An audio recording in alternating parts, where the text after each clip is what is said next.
Okay, welcome and hello everyone. Thank you so much for joining us today. Our recipe for today is Tuscan White Bean Stew, and I'd like to introduce myself and my team members. So for those of you who are new, my name is Bina, and I am a registered dietitian nutritionist for the Virtual Smart Living Initiative at the New York City Department for the Aging. And for today, we have several of my team members who are helping to moderate today's demo to make sure that it goes smoothly. You just met Priyana. She is one of our registered dietitians. And we also have Joanna, who is also one of our registered dietitians. And Anna is our project assistant. And Jamang is our new dietetic intern who will also be assisting. So just another important announcement is that all of the centers should have received a memo from New York City Aging about counting virtual programming units and a memo on nutrition education. So if you have any questions about that, please speak with your nutritionist or program officer. And also, please save the date for our next cooking demo on February 15th. We'll be making mac and cheese, and this recipe idea was inspired by one of our participants who wanted to know how to prepare healthy mac and cheese at one of our previous cooking demos. So we're always open to your feedback, and if you have any suggestions for upcoming demos of recipes you'd like to see featured, please send us an email to the email address that Priyana inserted into the chat. And also, as you know, we usually record our demos. So if you want to see any of our past demos, as well as the recipe cards, we do have them stored on our cooking demo library. And that is going to be displayed now. So on the library, you'll be able to see the different recipes that we have and the recordings. So actually what is displayed right now is the New York City Aging's YouTube channel.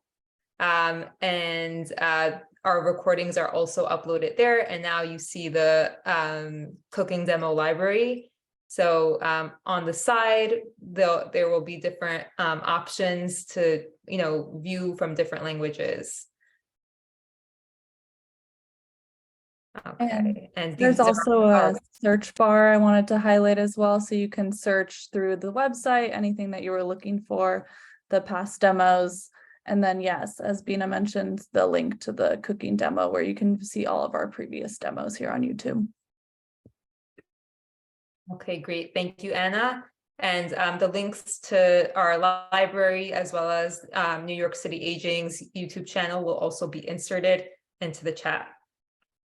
And another thing I wanted to mention is that as part of the services we provide, there is also the opportunity for you to meet with one of our registered dietitians to have a free individual nutrition appointment. So if you have any particular health concerns, if you're looking, if you have, let's say, a chronic condition like diabetes, high blood pressure, high cholesterol, chronic kidney disease that you want to better manage through your eating, or if you're just looking, if you're looking to lose weight or gain weight, or just want to eat healthier, you might be eligible to have a free appointment with one of our nutritionists. And to find out more information, please give us a call. Our phone number is 929-262-0761. Again, 929-262-0761, or you can email us at virtualsmartliving@aging.nyc.gov. This event has been brought to you by the ACL Grant Virtual Smart Living Initiative in partnership with the New York City Department for the Aging. Okay, so as you know, today's recipe is Tuscan White Bean Stew. And if you aren't familiar with it, Tuscany is an area in Italy And they eat a lot of these type of beans. It's called cannellini beans, and this is the primary ingredient of our recipe today. Okay. So this recipe is going to be prepared in a slow cooker, and the first thing that we do always before we start preparing any recipe is make sure to wash your hands in warm water with soap for 20 seconds. So because my hands are washed, we'll be ready to begin. And the ingredients that you'll want to have is 1 bag of white beans that have already been soaked and rinsed. So these beans have already been soaked. And the way that I soaked them is I put this bag is 1 pound of cannellini beans. So I pour this into a pot and I added 10 cups of cold water to it. And then I covered the pot and I just let it sit there overnight. And then this morning I rinsed off the beans and put them into this bowl here. And then the next thing is that you're going to have 1 tablespoon of olive oil, 1 onion that's been diced, 3 cloves of garlic minced, a teaspoon of salt, 1 teaspoon of dried rosemary, and then 1/4 cup of sun-dried tomatoes. Okay. So the first thing that I'm going to do is, it might make it a little bit easier when you're cleaning the slow cooker if you brush some oil on the side of it. So I'm going to take a little bit of our oil here, dip my fingers into it and just rub the sides of it a little bit. Okay. All right. And the next thing that I'm going to do is put the onion in. So I actually used a really large onion just because that's what I had at home, but it definitely does not need to be all of this. If you have like a medium-sized onion, that should work fine as well. So we're gonna put that into the slow cooker. Okay. And then the next thing that we're going to do is add in the beans.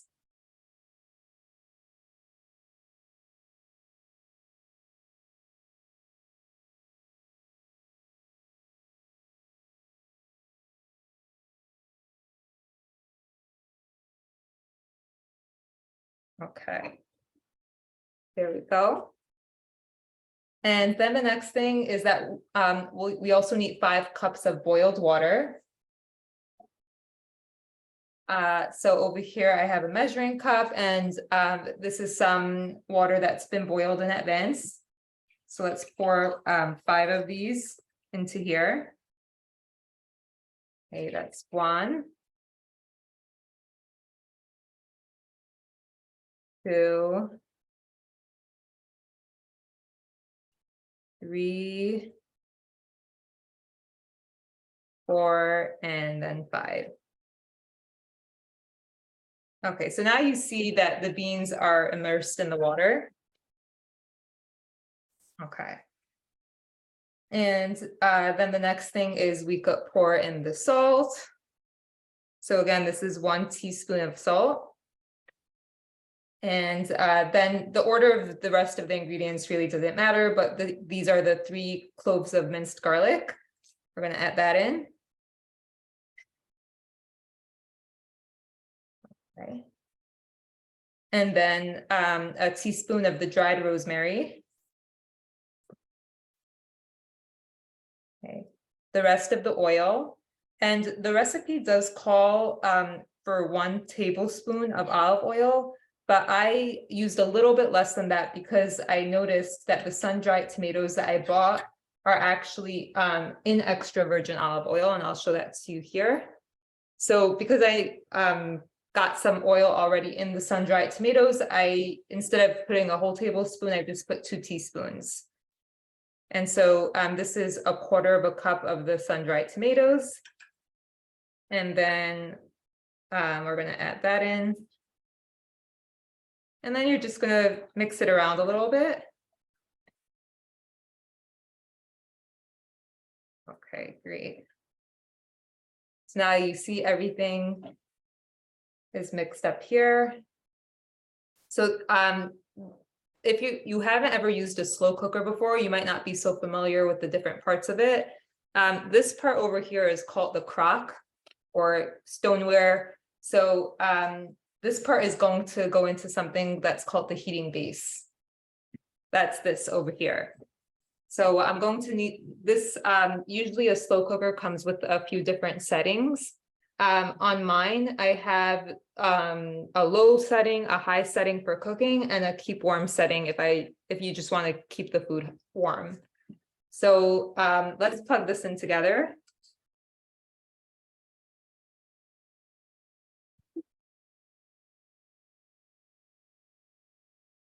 Okay, and you could choose to put it on the low setting or the high one.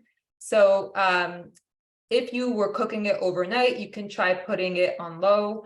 If you wanted to have it ready sooner, like let's say in about 6 hours or so, you could put it on high. I'll be putting it on high. And then all you need to do is just put the crock into the heating base. And then, you could like stir it occasionally, but that's basically the simple steps of preparing this dish. It's really easy. It doesn't take a lot of time. And the thing that I love about slow cookers is that you can just assemble the ingredients, put it together into the crock, and then, you could go to work, or you could go to your appointments, and then when you come back, or you could cook it overnight, and then the next day, or when you come back, the food is hot and it's waiting for you, and it doesn't require the same level of supervision that would be needed if you were cooking on the stove. So if you don't have a slow cooker, this recipe can still be prepared on the stovetop. You could use a regular pot, but the differences would be that you can't just leave your house and let it necessarily cook. It does require that supervision, so you may want to check on it every like 15 to 30 minutes, stir it around, make sure it's not drying out. And, once it comes to a boil, then you would lower it to allow it to simmer. And so those would be some of the main differences if you were cooking in a pot versus a slow cooker. They will come out similar, and it will take less time in a pot. It might take, let's say, 2-3 hours, but it's definitely still possible if you don't have a slow cooker. And I do also want to go over a little bit about the ingredients that we were using today. So as you know, our primary ingredient was the cannellini beans. These are also known as Italian white beans because it's very common in Italy, or they're also known as white kidney beans. And so I used a bag of these dried beans, and when I measured it when it was dry, it came out to about 2.5 cups. After I allowed it to soak overnight, it's amazing how much it grew in size. I measured out to a little bit over 6 cups. So that's one of the great things about using dried beans, is that once they're hydrated, they could double or triple in size. And you're getting a lot more of your money's worth when you use dried versus canned, because the canned is going to be more expensive. You don't get, 1 can of beans is equivalent to about 1/2 cup of dried beans. So the soaking doesn't require much, work, but it does require, planning a little bit in advance. But I still use canned beans. Another difference between dried and canned is that the canned beans do tend to be a little bit higher in sodium. But you could always rinse it off to reduce some of the amount of sodium in the can. And you could also look out for some cans don't have any sodium or are low in sodium. So some of the benefits of eating beans is that beans are a great source of fiber. So you may have already learned about fiber, but if you're not familiar with that, fiber is great in terms of keeping us full for longer. So for anybody who's concerned, let's say, about weight management or just wants their food to be more satiating, fiber keeps us full for longer. And fiber is also really heart healthy. It could help improve cholesterol levels. So if you're looking to have something to also be good for your heart health, fiber is great for that. And these beans are also a great source of protein. And this is plant-based protein and, other nutrients as well. The thing that I love about these dried beans is that they are extremely handy. So, this could stay in your pantry as long as they're dry. They could stay in there for about a year. If you are using, let's say, canned beans, they could, as long as they're free of, dent or rust or swelling, those are good to use. So that's something really helpful. So if you haven't gone grocery shopping recently, you could always have these in your pantry and you could really stock up when they're on sale as well. Another thing that I want to mention is in regards to sun-dried tomatoes. So if you are not familiar with these are made from tomatoes that have been dried out. They've either in the oven or in the sun or by using a dehydrator. And these taste a little bit different from regular tomatoes because they're a little bit sweeter, tangier, and have more of a chewy texture. So these definitely add a lot of flavor to our stew that we prepared. If you don't have sun-dried tomatoes, you could use regular tomatoes and just add a little bit of like lemon juice to give it more of an acidic flavor. Or you can also use tomato paste and maybe add a little bit of lemon juice as well. Or you can use canned tomatoes. So there's different options if you don't have these as well. And also another thing that I wanted to mention about the slow cooker is that one of, as we were talking about before, it's really nice to be able to cook in advance and have the food ready, at a later time. And this is a really important part of healthy eating that if we wait until we're hungry and then we try to figure out what to eat, it might not always be the wisest choice. We might be tempted to just have takeout. But when we think about in advance what we want to eat, then our food choices tend to be more nutritious. They could be, and they might not be as costly as having takeout. So that's definitely a benefit of, planning in advance, especially that we've just started a new year and we want to think about ways to have a healthy year. Planning in advance definitely could be a great strategy for making good food choices. So I do want to open it up to any questions, if there's any questions in the chat.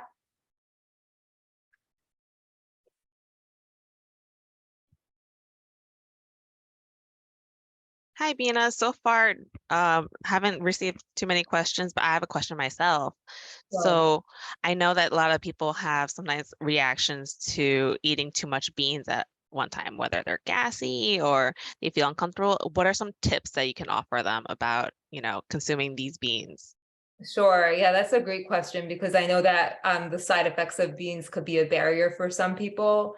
So the soaking definitely helps to help get rid of some of that thing in the beans that could be causing gas. And the main thing you want to do is to get the water that you used to soak the beans, get rid of that. Don't use that in the stew. Discard that water and make sure to rinse the beans really well.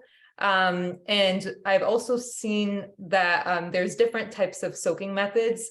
So what I just described in terms of what I did is the traditional overnight soak, just putting it in 10 cups of cold water. But I've also seen a method of soaking beans where you could put the beans into water, allow them to come to a boil, let it boil for 2 minutes, and then let it soak in those in that boiling water for 4 hours.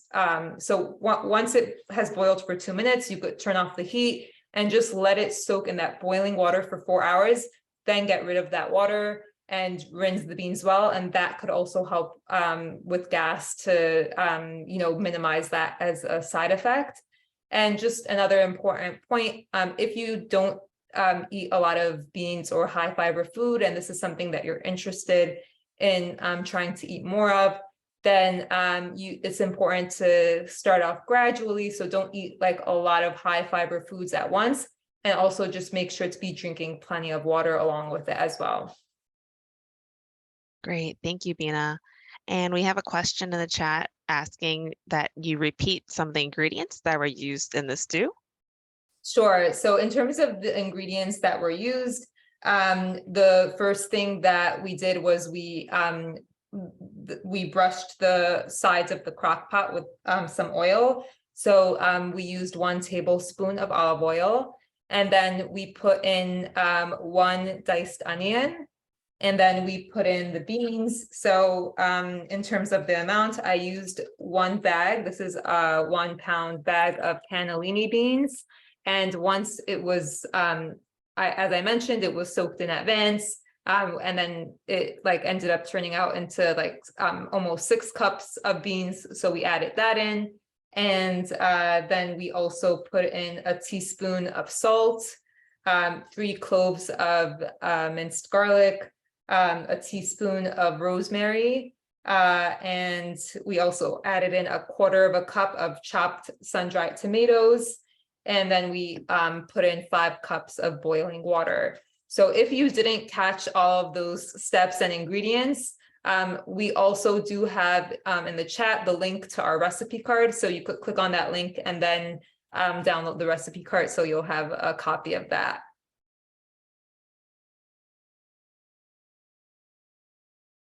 Awesome, thanks. And Bina, other than white beans, what other beans would you recommend for this recipe? Sure. So if for whatever reason you don't have white beans or don't want to use white beans, you could also use kidney beans. The color will come out, like the red kidney beans, the color will come out different, but it'll still come out pretty similar. Or you can also try using Great Northern beans. Those are also white beans, but they don't hold the shape as well as these cannellini beans will. So it might come out a little bit softer and mushier. And aside from beans, let's say someone doesn't like beans at all, what could they use instead? Yeah, I mean, I haven't actually tried it, but you could always try lentils. I do like to, on the side, make lentil stews. I haven't tried it with these specific ingredients, but that could be another thing that could come out good as well. Are there any vegetables that you might recommend that we can add to this recipe if they wanted to add more veggies to it? Sure. If you wanted to add more vegetables to it, you could really, put in anything that is your favorite. But some things that might be nice to put in is maybe like mushrooms or carrots, or really anything that you think you would enjoy. Awesome. And in general, would you say this is like a diabetic friendly, heart healthy friendly, or kidney friendly recipe? Yeah, so this is definitely a heart healthy friendly recipe because of the fiber that's found in it. And another thing is that this is this is a great example of a plant protein dish. So for people with chronic kidney disease, choosing plant proteins could be a good idea. But in terms of the specific amounts, that could be more individualized. And also this is diabetic friendly as well because of the fiber that's found in here, and it's more satiating as opposed to, like, let's say eating things that have refined carbohydrates, which get processed a little bit differently in the body. You know, it is still starchy, these beans, but the benefit that you get of these versus, let's say, having refined carbs is the fiber that's found in them, which is really rich. So, like, let's say if you wanted to know more about how much fiber is found in a serving, you could always look at the nutrition facts panel. And it says over here that a serving size is 1/4 cup. So if you take a look at how many carbs that is, that's 25 grams of carbs, but it's 6 grams of fiber. So it's really high in the amount of fiber that you get per serving. Great. And we have a participant asking if we could add escarole or spinach to this recipe. Yeah, what was the first thing you mentioned, Joanna? Escarole? I could be completely butchering the name of that. Oh, I'm not. It's like an endive. Oh, I'm not so familiar with that ingredient, but spinach, I would think that it would actually go pretty well with this. Yeah, I think so too.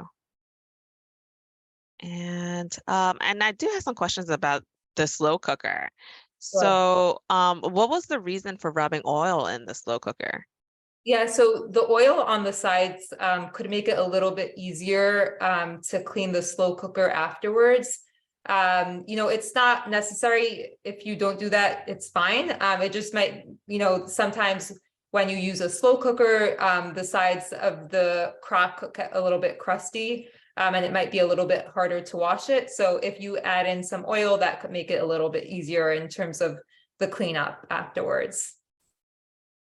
Awesome. Great tip. And any other important tips as far as using a slow cooker? Yeah, so some other things I would mention in terms of using the slow cooker is when you fill it up, make sure that it's between halfway full to two-thirds full. You don't want it to be entirely full or overflowing, and you don't want it to be less than halfway full, because you don't want your food to be undercooked or overcooked. You want to make sure that your food is cooked thoroughly. So try to keep it, you know, in that range of between halfway to two-thirds full.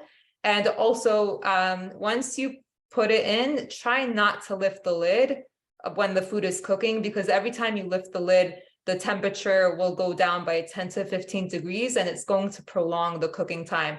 So, you know, try to keep that lid on while the slow cooker is cooking.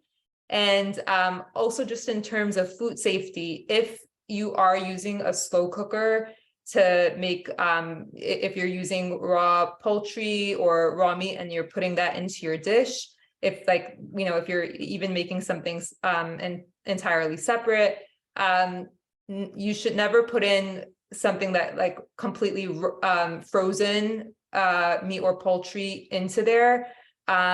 It should be, you should make sure that your poultry or meat is completely defrosted before you put it into your slow cooker, because if not, it might not be safe. The bacteria could you know, multiply pretty rapidly in there. So always make sure that your meat or poultry is fully defrosted before you put it into your slow cooker. And actually, now that we're talking about meat and poultry, another thing that I want to mention about slow cookers is that because of their ability to cook food really slowly, this could be a really useful tool if you're, let's say, cooking like the tougher, less expensive pieces of meat, like the shoulder or the chuck or the roast. So the slow cooking really makes those parts of the meat more tender.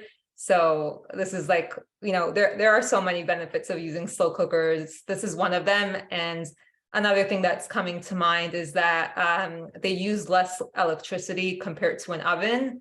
And, you know, in the summertime, it could be a great thing to use. You know, if you don't want your kitchen to get too hot from the oven, you can use a slow cooker instead. Great. And one of our seniors is asking if a slow cooker is the same as a rice cooker. So it's not the same thing as a rice cooker. It's pretty different. You know, the rice cookers is made more specifically for rice, although it might be possible to cook other things in there as well. But it is different. And some also, just to add on to that, sometimes people wonder what the difference is between a crock pot and a slow cooker. So a crock pot is like a specific brand of slow cooker. There, you know, this specific brand is Hamilton Beach, but a slow cooker is really just referring to that more general term of like what this, you know, electric appliance is. It comes with the heating base, the crock, the lid, and, you know, the control settings. So that's just in general what it's referring to. Right. And I think with the rice cooker, it will probably stop cooking after a certain time versus a slow cooker will continue. True. Right. Yeah. As long as you set the timer for it. Yeah. Yeah. That's a great question, though. And I think that's all the questions we have coming in from the chat room. I did see some hands being raised, and eventually we're going to open up our meeting to allow some verbal questions if the participants don't want to ask via chat room. But yeah, Okay. thank you so much, Bina. Sure. And I do want to show the final product because I do have it here. Okay. So when I made this recipe, after about like 7 hours of allowing it to cook, this is what it looked like over here. So it was cooking on low. And as you can see here, the beans, like, you know, they're pretty solid. You could still see the shape of them. And after tasting it a little bit, I did feel like it would taste better if it had more time to cook. So after letting it cook overnight, this is what the final product looked like. Okay, so as you can see here, this, I mean, I don't know if you could really see it so well, but this is definitely browner. And the beans are a little bit softer and have blended more into the liquid portion of it. So this was definitely more tasty. So that's why if you are, the original recipe set to put the, to allow it to cook on low for 6 hours or more. If you are only cooking it for 6 hours or about that amount of time, I would say to put it on high. But I do find that allowing it to cook for longer does give it a more of a flavor and creamier texture. So it's, when I looked at this, I was really amazed that like you get so much stew just from like one bag of these dry beans. Like this makes, the recipe says it's 6 servings. This is a lot of stew. So this is great to, you know, to realize how much of it is you get just from, you know, one bag. And Bina, we actually have one more question coming in regards to different beans. Are there certain beans that might cause more gas than others? That's actually a good question. It could be, I'm just not exactly sure, but I think, you know, this could vary from one person to the next. So a lot of times it might just, you might learn more about yourself and what your body could tolerate just by testing it out. And if you are, you know, testing it out, you could try to allow like some space in terms of like, you know, trying one specific bean and then seeing how your body responds. And then later on, you know, a few days later, maybe trying something else. Great question. Thank you. Okay, great. And just a few other quick points that I wanted to mention in terms of allowing this dish to cool off. So once this recipe has been made and the food is prepared, it could be helpful if you're not going to be eating it immediately. It could be helpful to put it into a shallow container to cool off and then put it into your fridge. We don't recommend taking the whole crock and putting it directly into your fridge. It needs to cool off, and you know, it's best cooled off in something more shallow. and try to have it, refrigerated within 2 hours of the time that it's removed from the heat. And if your slow cooker does have a setting for warm, that you probably shouldn't put it on warm for more than, a few hours. It's always a good idea to refer to the specific manual that comes with your slow cooker, because each slow cooker is different. But you don't want to keep it on warm for a really extended amount of time, just in terms of being concerned about bacterial growth. And you also don't want to use warm in place of cooking. So putting it on warm is not cooking it. Putting it on low or high is cooking it. So that's just something to be mindful of, the different settings and what they're used for. Keeping it warm is just like once it's cooked, if you want to, keep it hot before serving. And if you prepared this dish and then you want to reheat it, the slow cooker should not be used to reheat it. Reheat it in a pot, and then once it's reaches a safe temperature, then you could transfer it into your slow cooker to keep it warm.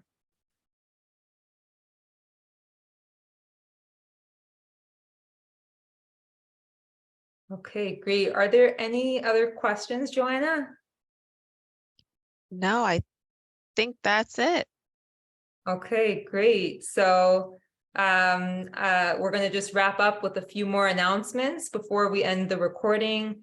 So again, all centers should have received an email from New York City Aging about counting virtual programming units and a memo about nutrition education. If you have any questions about that, please speak with your program officer or nutritionist.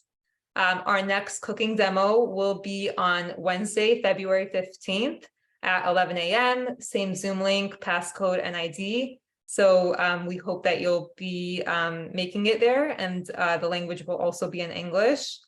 If you do have any recipe suggestions, please feel free to send us an email at virtualsmartliving@aging.nyc.gov.